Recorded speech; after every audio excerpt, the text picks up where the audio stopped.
Nostalgia. Oh. These are not gonna work.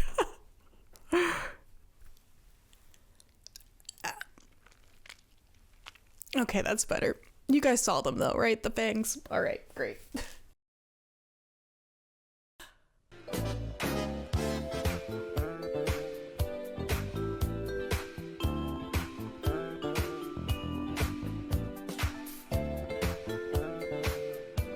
And all I've got to offer is sensitivity, intelligence, and charm.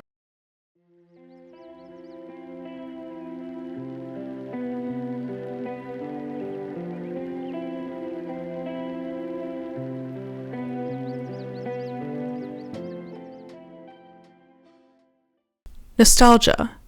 Yearning for the past. The desire to return to a quote-unquote simpler time. A feeling we've all experienced at one point or another. Marketers using nostalgia as a tool to sell products and services with the promise of a return that could never happen isn't something new.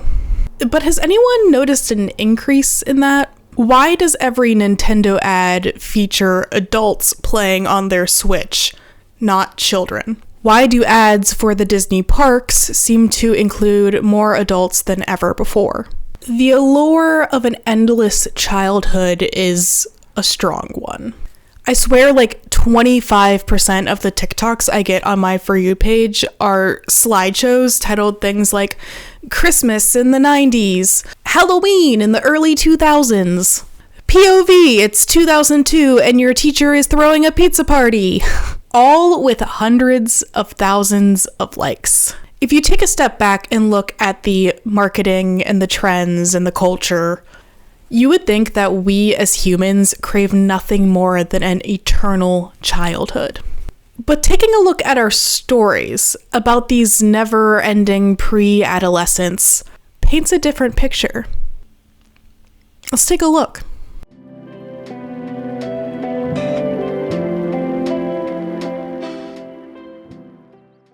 The most famous story of a child who never ages is, without a doubt, Peter Pan. Originally created by J.M. Barrie in 1902, appearing in The Little White Bird, a novel in which a baby, Peter, flies out of a window to hang out with fairies. Hell yeah. Peter got his own story in 1904 with the play, aptly named Peter Pan. J.M. Barrie was kind of an odd duck, is one way to put it. After the death of a brother when he was only 6 years old, his mother became completely domineering and very overprotective. Barrie spent the rest of his life seemingly trying to recapture the simplicity of childhood from before his brother's death. His marriage went unconsummated, and he spent much of his time reading fairy tales to the children of Sylvia Llewellyn Davies, the children who inspired Peter Pan. A man in the late 1800s with an unconsummated marriage, hanging out with a bunch of young boys, of course raised some homophobic eyebrows. However, the youngest Davies child later confirmed that the relationship was completely innocent, if a little unconventional and perhaps even unhealthy. So with what we know about the author, the story of Peter Pan takes on some context. A story about a boy who never grows up, stealing babies away from nannies to follow him into eternal childhood, chased by an adult pirate who is literally hunted by a ticking clock.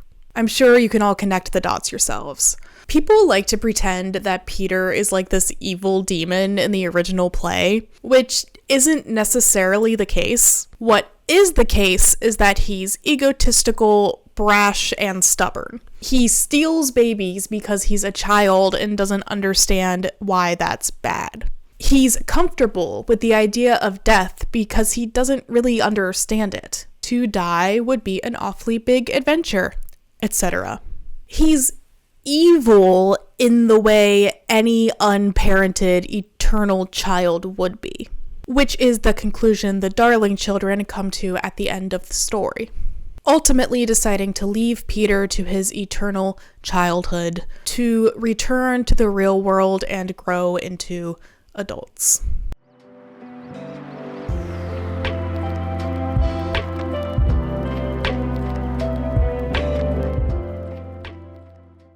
Have you noticed that across modern vampire media, we really don't like the idea of a child being turned? There's usually some sort of rule or social faux pas associated with vampire or immortal children. In Interview with the Vampire, both the show, based, and the movie, the second great vampire law is the dark gifts must never be given to the crippled, the maimed, and to children. The plot kind of revolves around why that last part is a bad idea. It's also definitely a big social faux pas in this world. In both versions of the story, the vampires Lestat and Louis turn a adolescent girl, Claudia, as a way of adopting a child together. Whoopsie! Claudia spends the rest of the story haunted by her child body while her mind grows to that of an adult woman. She will never experience romantic physical love. There's Madeline in the show, but that doesn't last. She will always be perceived as a child, never to be taken seriously. The coven in Paris scorns Louis for turning her, with Louis and Claudia inventing a fictional vampire named Bruce who turned both of them. Lestat lives with constant regret over the decision. Louis! Speaking of poor decisions. Louis! Claudia is cursed with never-ending puberty. Like, imagine being 13 forever. You would probably also go insane. In the book, she's actually only 5 when she's turned, and I honestly can't decide if that's better or worse. Her body confines her, trapping her for eternity. Well, sort of. Watch the show, it's really good. What We Do in the Shadows is a movie/show that pokes fun at traditional vampire lore. And it has a bit of a field day with the trope of a forbidden vampire child. In the movie, there's this great bit where they meet up with a couple child vampires downtown. These child vampires are out luring P-files to their demise. Being bitten as a little boy or a little girl, you're always going to look the same age. What are you doing tonight? You going to kill some perverts? Yeah, we're meeting a pedophile. Cool. Yeah. Okay, let's just go a bit tomorrow. Have a good night, guys. Yeah, You have a good night. Kind of like how like algae eaters, like the fish, will clear a fish tank of scum. These child vampires are clearing the world of scum. There doesn't seem to be a rule about it in the movie. It just kind of sucks. It's the Claudia thing, but as a joke. Now, in season 1 of the show, one of our 4 main vampires, Laszlo, is brought to trial for turning a baby. like a baby. Once again, it's played for laughs, but it is an actual vampire law, and the vampires are sentenced to death for it. A la the Interview with the Vampire movie, Death by Son. Same. This written law against turning a child into a vampire might be a reference to another popular piece of vampire media. I mean, you knew we were gonna talk about Twilight, right? The conflict in the last book and the last 2 movies completely revolves around immortal children. In the last Twilight book, Breaking Dawn, Edward and Bella have a baby. This baby is half vampire, and its name is Renesmee. Stupid ass name. And the Valtori, if you're uncultured, the Valtori are like the High Council of Vampires. They're super old. Carlisle used to be one of them, but now they have beef. You get it. Anyway, the Valtori have a law about, quote, immortal children. Children either born to a vampire and a human, or children who are turned. What's interesting here, yes, there's something interesting. What's interesting here is that the rule does not exist for the safety of the child, but because a child would be real bad about keeping the whole vampires are real thing a secret, which is a little silly to me. Where in Interview with the vampire who turned the child is who would be punished. In Twilight, the child themselves are killed. We need to bring back this clip.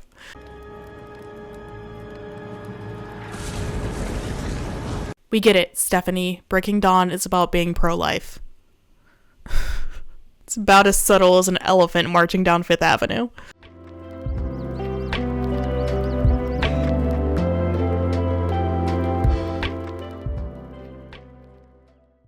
You know, we used to have more fun with immortal children. Like, you know Casper, the friendly ghost, invented in 1945 by Seymour Wright and Joe Oriolo? Sure, Casper's technically dead, but he's also a never-ending entity, if you think about it. Yeah, he's got his shitty uncles, but historically, Casper seems to enjoy his eternal existence. One must imagine Casper the friendly ghost happy. He actually chose eternity, refusing to cross over after his death because he didn't want to be lonely. That's real lore, by the way. Look it up. If anything, Casper doesn't want to cross over. He wants to return to the land of the living. He wants to be even more eternal. It's kind of interesting that of all things, Casper the Friendly Ghost is the only example of an eternal child story that I could find that did not end in some sort of tragedy. So, like, why do vampires have rules against turning children? At some point, we have to acknowledge that if vampires have rules against it, we as humans do, because we create the vampire lore. Sorry if this is news to you, but vampires aren't real.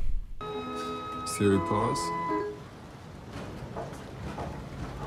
If we long so ardently for our childhoods, why does our media seem to say otherwise? Part of me thinks it's cope. We can't go back, so it must be bad. Otherwise, how could we possibly deal with the endless nostalgia? Another part of me thinks it's the violence that oftentimes goes hand in hand with immortal children, especially in vampire media. We just don't like the idea of a child being hurt. But at the end of the day, I think it comes down to experiencing life in its entirety and a fear of never getting that.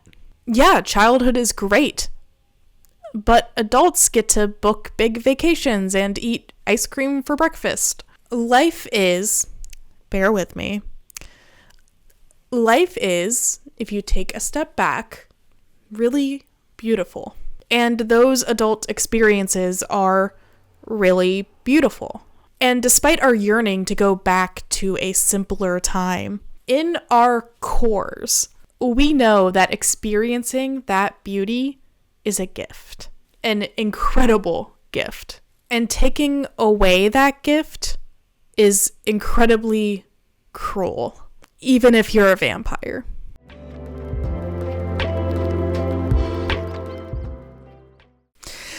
Hi guys, thank you for watching. Ooh, look at my hair. Just a little heads up, I probably will not have a video out in November. I will be out of the country for most of the month. So enjoy your break from me. I do hope you enjoyed this video. It was very interesting to research and write about. And I'd love to know your thoughts on the topic. Why do all of our eternal child stories end in some sort of tragedy or moral message that this is wrong? One I didn't talk about is Pippi Longstocking. She's kind of a more positive ending to that sort of thing. A la Casper, she makes the decision to be an eternal child. So if you have thoughts on that, I also didn't get to touch on Tuck Everlasting. So if you have any thoughts on that, let me know in the comments.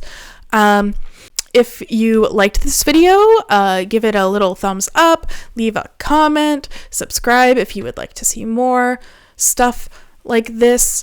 If you would like to support the channel, links to my Patreon and some merch are in the link tree in the description. Any support is so appreciated. I really love doing this, and I would love to be able to do more of it, but that would only be possible with more support.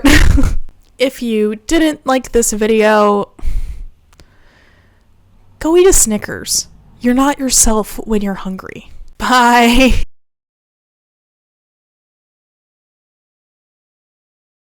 Barry spent the rest of his life seemingly trying to recapture the simplicity of childhood from before his father's